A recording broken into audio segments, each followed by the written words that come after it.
या न्यूज बुलेटिनचे सहप्रायोजक आहेत गोकुळ. सहकार महर्षी स्वर्गीय तात्यासाहेब कोरे यांच्या स्मृतिदिनानिमित्त वारणा नगरात भरवण्यात आलेल्या कृषी प्रदर्शनाला जोरदार प्रतिसाद मिळत असून पाहणाऱ्यांची प्रचंड गर्दी उसळली आहे. वारणा साखर कारखान्याचे उपाध्यक्ष प्रतापराव पाटील आणि वारणा दूध संघाचे उपाध्यक्ष HR जाधव यांनी प्रदर्शनाचे उद्घाटन केले.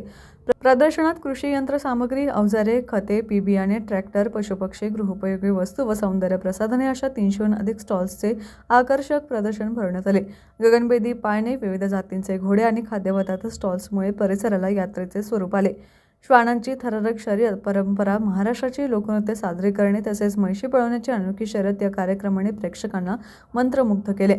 कृषी विभागाने संकरित वाणांची फुले, फळे, भाजीपाला तसेच दुर्मिळ पक्षी प्राण्यांचे प्रदर्शन उभारले. शेतकरी, महिला, विद्यार्थी, शिक्षक यांचा उत्स्फूर्त सहभाग पाहता वारणा कृषी प्रदर्शनाचे आकर्षण दिवसेंदिवस वाढत आहे. TV नेक्स्ट साठी वारणा नगरहून बाबासाहेब कावळे.